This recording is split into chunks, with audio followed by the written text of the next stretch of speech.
आज सुबह सुबह मैं अपने गांव आया था और गांव आते ही मैं अपने ट्रैक्टर्स के शोरूम को देखने के लिए निकल पड़ता हूँ। ये शोरूम मैंने पिछले कुछ महीने पहले अपने किसान भाइयों की मदद करने के लिए खोला था और यहाँ पे मैं किसान भाइयों के लिए स्पेशली काफी कम प्राइस में अच्छे ट्रैक्टर्स प्रोवाइड कर रहा था। वाह भाई, लेटेस्ट ट्रैक्टर इतने कम दाम में। भाई मैं तो कंफ्यूज हूँ, कौन सा लूँ? मैं तो एक साथ 10 ट्रैक्टर लेने आया हूँ। इससे किसान भाइयों को तो फायदा हो ही रहा था, साथ ही साथ मेरे लिए ठीक ठाक पैसे बन जा रहे थे। हर महीने लगभग मैं 50 से 100 ट्रैक्टर्स को आराम से बेच रहा था और अब तो दूसरे गाँव शहरों से किसान भाई यहाँ पे आके मेरे ट्रैक्टर्स लेके जा रहे थे।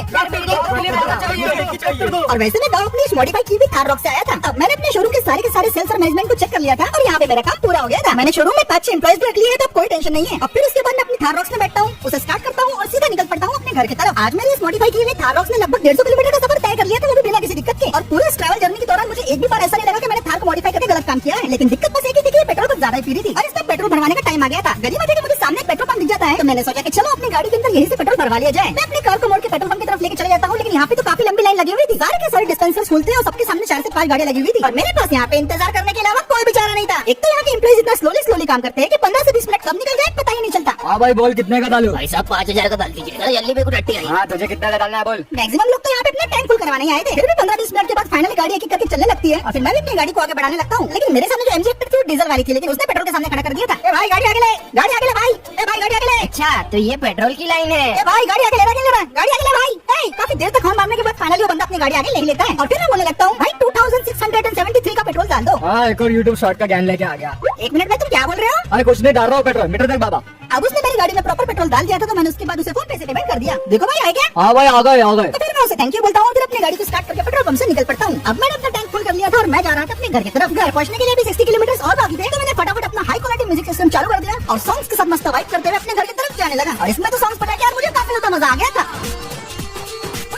अब मैं तो आराम से सॉन्ग्स को एंजॉय करते हुए जा रहा था, लेकिन तभी अचानक कुछ ऐसा होता है जो कि मैंने सोचा नहीं था। अचानक से मेरी गाड़ी के इंजन से धुआं निकलना शुरू हो जाता है और इसी के चलते मैं अपनी गाड़ी का कंट्रोल खोलने लगता हूँ। देखते ही देखते इंजन से इतना सारा धुआं निकलने लग जाता है कि मुझे सामने कुछ दिखाई भी नहीं दे रहा था। मेरे पास अब कोई चारा नहीं था, इसलिए मैं फटाक से अपनी गाड़ी को हाईवे से उतार देता हूँ और कच्चे रास्ते पे ले जाकर मैं अपनी गाड़ी से बाहर निकल जाता हूँ। फिर गाड़ी से उतरने के बाद मैं सीधा गाड़ी के सामने जाता हूँ और इसे देख के मुझे समझ में नहीं आ रहा था कि असल में इसे क्या हो गया। ना ही मेरी गाड़ी कोई पोर्टल से टकराई, ना ही मेरी गाड़ी का कोई एक्सीडेंट हुआ और ना ही गाड़ी के अंदर कोई शॉर्ट सर्किट हुआ। लेकिन उसके बावजूद मेरी गाड़ी की इतनी बुरी हालत हो चुकी थी, मुझे कुछ भी समझ में नहीं आ रहा था। इसलिए मैंने फटाफट अपना फोन निकाला और बबलू मैकेनिक को बोला कि भाई देखो गाड़ी के अंदर प्रॉब्लम आ गई है। तो बबलू मैकेनिक मुझे बोला गाड़ी को लेकर सीधा वर्कशॉप के अंदर आ जाओ। मैं बबलू मैकेनिक को ठीक है बोल देता हूँ, अपनी गाड़ी को लेकर मैं सीधे पहुंच जाऊँ बबलू मैकेनिक की वर्कशॉप में। बबलू भाई ने थार के इंजन को खोल दिया था और वो देख रहे थे गाड़ी के साथ असल में क्या हुआ है। पहले तो मुझे लग रहा था कि थार के अंदर हमने जो मॉडिफिकेशन की है उसमें से कोई पार्ट ठीक नहीं होगा, जिसकी वजह से गाड़ी के अंदर दिक्कत आ गई, या फिर हो सकता है कि इंजन वगैरह को ठीक से फिट नहीं किया गया। लेकिन बबलू मैकेनिक तो गाड़ी को पूरे 1.5 घंटे तक चेक करते हैं और फिर उसके बाद वो मुझे बोलने लगते हैं, समझ में आ गया क्या बात है? तो बबलू भाई आपको पता चला कि गाड़ी के साथ क्या हुआ जो इतनी बुरी तरीके से खराब हो गई? तो ये सुन के बबलू भाई मुझे बोलने लगते हैं, गाड़ी खराब होने की असली वजह है खराब पेट्रोल। क्या कहा आपने? खराब पेट्रोल? बिल्कुल सही सुना मेरे दोस्त, खराब पेट्रोल की वजह से गाड़ी खराब हो गई। पर ये कैसे हुआ, जरा डिटेल में बताओगे? जब मैं गाड़ी का टैंक चेक कर रहा था मुझे कुछ पता चला। मैंने देखा कि पेट्रोल के अंदर काफी सारी मिलावट की गई है। उसमें काफी सारे कंकड़ और पत्थर तो थे ही, लेकिन उसके अंदर बालों को लगाने वाला खोपड़े का तेल भी मिल गया था। इसी वजह से इंजन खराब हो गया।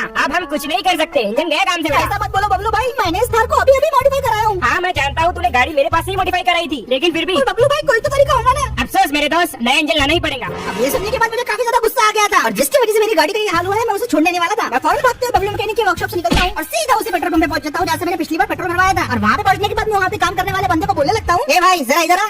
क्या है बे? मेरी गाड़ी के पेट्रोल आने आ गया, क्या बोलने का तेरे को? ये सुन के मैं उसे बोलने लगता हूँ, ए भाई तुम लोग अपने पेट्रोल पंप में किस तरीके का पेट्रोल बेच रहे हो? तुम लोगों के पेट्रोल की वजह से मेरी गाड़ी का इंजन सीज हो गया। हाँ तो इसमें मैं क्या करूँ? तुम बात को समझ नहीं रहे हो, तुम्हारे खराब पेट्रोल की वजह से मेरी नई वाली गाड़ी का इंजन खराब हो गया और इसका हर्जाना तुम लोगों को ही देना पड़ेगा। आज ही घंटा भर में जा, चल निकल तेरी माँ। सुबह सुबह अपनी अब ये बंदा अपनी औकात पे आ गया था और मुझे गंदी गंदी गाली दे रहा था। एक बात बताओ कि बाबू तेरी गाड़ी कुत्ते की जैसी थी, कुत्ते को कभी खीर हजम नहीं होती, समझ गया क्या? ए भाई अपने औकात में क्या बात कर। ए बाबू जरा तमीज से बात कर। अरे तूने करा ना ये पेट्रोल है ना, ये डाल के इधर ही जला डालूंगा। साला हमारे को सिखा। निकल यहाँ अरे से। तो हाथ तो लगा के दिखा, फिर मैं देखता हूँ। अच्छा ऐसा है क्या? रुक मैं पुलिस वालों को बुलाता। ये नंबर कौन सा डाला? हाँ भाई।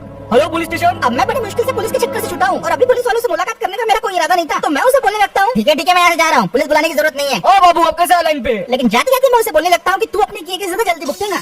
क्या खुद को अपनी समझता है क्या? पेट्रोल में मिलावट करने के लिए कौन सी सजा देगा मेरे को? Petrol pump. मैं वहाँ से निकल तो गया था, लेकिन मेरा दिल बुरी तरीके से जल रहा था और मेरा दिमाग बहुत ज्यादा खराब हो गया था। अब मैं गार्डन में एक जगह बैठ गया था और सोच रहा था कि क्या किया जाए। एक तो बेकार पेट्रोल की वजह से मेरी नई नवीली थार का इतना बड़ा लॉस हो गया और उस पेट्रोल पंप वाले ने जिस तरीके से मेरे साथ सुलूक किया उसकी वजह से तो मेरा खून खौल रहा था। मन तो कर रहा था कि इसके पेट्रोल पंप पे जाके आग लगा दूं, लेकिन काफी देर तक सोचने के बाद मेरे दिमाग में एक ख्याल आता है कि दूसरों का बुरा करने से अच्छा क्यों ना मैं खुद का भला कर लूं। मैं अब कुछ ऐसा करने वाला था कि पेट्रोल वाली समस्या जिंदगी में कभी नहीं होगी और उस बेकार पेट्रोल बेचने वाले को उसका सबक भी मिल जाएगा। और अब मुझे समझ में आ गया था कि मुझे क्या करना है, तो इसलिए मैं फौरन अपने शहर के साइबर कैफे के अंदर पहुंच जाता हूँ और मैं सारे के ये सारी रिसर्च शुरू कर देता हूँ पेट्रोल और डीजल की इंपोर्ट पे। सबसे बेस्ट क्वालिटी का पेट्रोल मैं कहाँ से इंपोर्ट कर सकता हूँ, पेट्रोल पंप में खर्चा कितना आता है, प्रॉफिट और लॉस यहाँ पे कितना होगा, और गवर्नमेंट ने इसके लिए क्या क्या रूल्स बना के रखे हैं। साथ ही मुझे ऑयल वेंडर वाली कंपनियों के साथ टाई अप भी करना पड़ेगा। और सारी रिसर्च करने के बाद मुझे मालूम पड़ता है कि अगर मेरे पास ऑलरेडी एक जगह हो तो 1 करोड़ के अंदर अंदर मेरा पेट्रोल पंप बन सकता है। मेरे ट्रैक्टर के बिजनेस की वजह से मेरे पास 70-80 लाख तो जमा हो गए थे, लेकिन अभी मुझे पेट्रोल पंप के लिए जगह की भी जरूरत थी। ज्यादा महंगी तो पेट्रोल पंप की जगह होती है। काफी देर तक सोचने के बाद मेरे दिमाग में ख्याल आता है, मैं फौरन उठ के साइबर कैफे से निकल जाता हूँ और सीधा पहुंच जाता हूँ मैकेनिक की वर्कशॉप में। और फिर मैं बबलू भाई को एक्सप्लेन करता हूँ पेट्रोल पंप का बिजनेस। पहले तो बबलू भाई मान नहीं रहे थे, लेकिन फिर उसके बाद मैंने उन्हें समझाया कि प्रॉफिट शेयरिंग भी होगी, और उन्हें ये भी बताया कि तुम्हारे वर्कशॉप के बाहर की ये वाली जगह बहुत एकदम परफेक्ट है पेट्रोल पंप के लिए। मेरी सारी बातें सुनने के बाद बबलू मैकेनिक बोलने लगते हैं, चल ठीक है मेरे भाई, ये जगह तू इस्तेमाल कर ले पेट्रोल पंप के लिए। क्या तुम सच बोल रहे हो बबलू भाई? हाँ सचमुच मेरे भाई, इसी बहाने मेरे गैरेज में कम से कम लोग तो आएंगे। तो अब बबलू भाई से बात हो चुकी थी और मेरे पास पेट्रोल पंप खोलने के लिए जगह भी थी। तो मैंने उसके बाद अपना फोन निकाला और कॉल लगाने शुरू कर दिए और सबको बोलने लगा,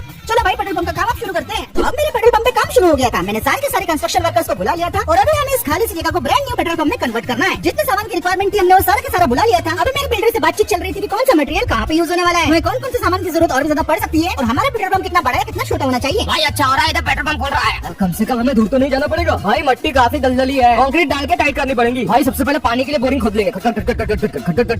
सही बोला मेरे दोस्त, पानी तो लगेगा और जल्दी से खोद। मेरे पेट्रोल पंप की साइड पे जोरों शोरों से काम शुरू हो गया था और यहाँ पे मुझे बिल्डर अपने पूरे के पूरे प्लान बताया जा रहा था। तो भाई कैसे दिखने वाला है पेट्रोल पंप? एक काम करो भाई, मैंने लैपटॉप में 3D मॉडल बनाया है, तुम ये देख लो। और फिर इसके बाद बिल्डर हमें पेट्रोल पंप का 3D मॉडल दिखाने लगता है। देख लो भाई कैसा लग रहा है, क्या तुम्हें पसंद आया? और जब ये पूरा बन जाएगा तो ये और अच्छा लगने लगेगा। तो ठीक है ना, क्या तुम्हें पसंद आया? ये सुन के मैं बिल्डर को बोलने लगता हूँ कि डिजाइन एकदम परफेक्ट है भाई, कोई भी चेंज करने की जरूरत नहीं है, अब बस इंतजार है तो इसका पूरा बन जाने का।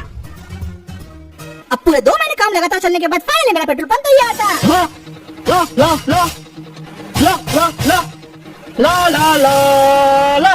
तो दोस्तों आपने अभी देखा, जिसकी गाड़ी का इंजन मात्र 2 लाख रुपए में फिक्स हो सकता था, उसकी एक छोटी सी चूल की वजह से उसे 2 करोड़ का पेट्रोल पंप बना दिया। ऐसा हौसला बहुत कम लोगों में होता है। हम चाहेंगे कि ऐसा हौसला किसी में ना हो। ये ऐसे हौसले को कहते हैं। भाई तुम्हें मैंने इसलिए नहीं बुलाया है, अब पेट्रोल पंप तो मेरा बन गया था, लेकिन अब बारी थी गेटअप चेंज करने की। फिलहाल तो पेट्रोल पंप पे मैंने कोई भी एम्प्लॉइज नहीं रखे थे, इसलिए पहला एम्प्लॉय तो वही था अपने पेट्रोल पंप का। अब कपड़े पहन के मैं पूरी तरीके से तैयार था और अब तो इंतजार था बस कस्टमर्स आने का। और क्योंकि मेरा पेट्रोल पंप एकदम हाईवे के बीचों बीच में बना हुआ है, तो मुझे कस्टमर्स के आने का ज्यादा इंतजार बिल्कुल भी नहीं करना पड़ता। मेरे पंप को ओपन करने के सिर्फ 15 मिनट बाद ही मुझे कुछ आवाज आती है और मैं देखता हूँ कि लाल कलर की इनोवा क्रिस्टा मेरे पेट्रोल पंप पे आ रही है। गाड़ी मेरे पेट्रोल पंप के एकदम सामने आके रुकती है और वो बंदा मुझे बोलने लगता है, मैं लद्दाख जा रहा हूँ, मेरा टैंक फुल कर दो। ठीक है सर, जैसा आप कहे। कौन सा वाला डीजल डालूं? नॉर्मल डीजल डालो, पावर वाला मत डालो। ये सुन के मैं उन्हें ठीक है बोलता हूँ और उसे बोलता हूँ कि भाई आप मीटर देख लो। मैं देख रहा हूँ। लीजिए सर, आपका टैंक एकदम फुल हो गया। अरे तुम तो बहुत जल्दी काम करते हो। ये लो मैंने यूपीआई से पेमेंट कर दी। बहुत बहुत शुक्रिया सर। चलो बेटा मैं चलता हूँ, अच्छा पंप खुला है मेरे घर के पास। और इतना बोल के वो बंदा अपनी गाड़ी लेके मेरे पेट्रोल पंप से निकल जाता है। अब ये मेरे पेट्रोल पंप का पहला कस्टमर था और एक्सपीरियंस मेरा काफी बढ़िया रहा इसके साथ। लेकिन मुझे क्या पता था कि अभी तो सिर्फ शुरुआत हुई है। अभी देखते ही मेरे पेट्रोल पंप पे भीड़ लगना शुरू हो गई थी। पहले तो ट्रक वालों ने यहाँ पे लाइन लगा दी। हाँ तो भाई आपके इसमें कितने का डालूं? बेटा मेरी बस को 10,000 का लगता। जब तक ये पेट्रोल डाल रहे हैं मैं इसे पूछ लेता हूँ। और बाबू 50 का गोरा 20 का आइल बोले तो। हर तरीके के व्हीकल तो मेरे पेट्रोल पंप पे आने लग गई थी। बाइक वालों से लेके ऑटो वालों से लेके ट्रक वालों से लेके कार वालों से लेके हर कोई मेरे पेट्रोल पंप से अपना पेट्रोल भरवा रहा था, क्योंकि मैं क्वालिटी पेट्रोल को प्रोवाइड कर रहा था। भाई 1200 का डीजल डाल दे बोला। भाई 450 रुपए का डाल दे और मुझे पावर वाला पेट्रोल चाहिए। भाई दोस्त की गाड़ी लेके आओ, 25 का डाल दे। घंटाए 150 रुपए का जल्दी डाल। हम यहाँ 300 रुपए का चिक्का गाड़ी में। गुड सालो, टैंक खोलने को इतना टाइम लगेगा पता नहीं। हाँ भाई बताओ कितने का डालूं? 5 बाबू 5। ठीक है भैया, मैंने 5,000 का पेट्रोल डाल दिया। अबे एडे नया है क्या? 5 मतलब 500। ठीक है सर, मैं अपने ऑटो से पेट्रोल निकाल लेता हूँ। कुछ ऐसे ही करके मैं सारे के सारे व्हीकल्स में पेट्रोल या डीजल डालते रहा। जैसे जैसे मेरे पेट्रोल पंप पे भीड़ बढ़ती जा रही थी, वैसे वैसे मुझे लग रहा था कि मुझे एम्प्लॉइज की जरूरत है मेरे पेट्रोल पंप पे। मैंने सच में उम्मीद नहीं किया था कि पहले ही दिन मेरे पेट्रोल पंप पे इतने सारे लोग आ जाएंगे। चलो भाई डाल दिया, डन। चलो अगला। हम यहाँ डालो जल्दी से 300 का। हाँ भाई डाल रहा हूँ। पेट्रोल पंप पे भीड़ तो अच्छी खासी हो गई थी, लेकिन फाइनली मैंने एक एक करके सारी की सारी कार्स के अंदर पेट्रोल डाल दिया। भीड़ धीरे धीरे कम होने लगी और फाइनली उसके बाद जब शाम हुई तो मुझे रियलाइज हुआ कि मैंने पेट्रोल पंप का बिजनेस खोल के सबसे सही काम किया है, क्योंकि आज मैंने पेट्रोल पंप से जितना पैसा कमाया था वो लगभग 2 लाख रुपए के आसपास था। और पहले दिन के हिसाब से ये मेरे लिए अच्छी खासी कमाई थी। हाँ ना बबलू भाई, ये चीज काम में आएंगी अपने। वाह बट्टे, तेरा धंधा तो चल पड़ा। अब सारी जिंदगी में वर्कशॉप के लिए पेट्रोल फ्री। हाँ भाई क्यों नहीं, क्योंकि ये जगह तो आपकी ही है। अगर आप कोई जगह दे दो पेट्रोल पंप कभी खोल ही नहीं पाता। और वैसे मैं इतनी कमाई कर रहा था उसमें ऑयल कंपनीज को भी मुझे पैसा देना पड़ेगा, लेकिन फाइनली मेरे हाथ में अच्छा खासा प्रॉफिट आ जाएगा इस पेट्रोल पंप से। तो दोस्तों आपने जैसे देखा, इस बंदे ने 2 लाख रुपए कमाए हैं, पर वो पूरे पैसे इसके नहीं है। हाथ पीट के जो 2 लाख है इसके हाथ में आएंगे सिर्फ 20,000 रुपए। और 20,000 रुपए के लिए इसने पेट्रोल पंप खोल दिया। इससे अच्छा तो ये बंदा की चाय की टपरी लगा लेता, उससे कम से कम ये 40,000 रुपए तो कमाता, क्योंकि मैं खुद एक चाय की टपरी वाला हूँ। बाबू एक कटिंग बना। हाँ बना लो सर। तो इसी के साथ दोस्तों आज का वीडियो यहीं पे खत्म करते हैं। उम्मीद है आज का वीडियो आपको पसंद आया होगा। पसंद आए तो इस वीडियो पे एक लाइक कर दो, शेयर कर दो। चैनल को पहली बार देखना तो सब्सक्राइब करना बिल्कुल मत भूलना। और मैं मिलता हूँ दोस्तों आपसे अगले वीडियो में।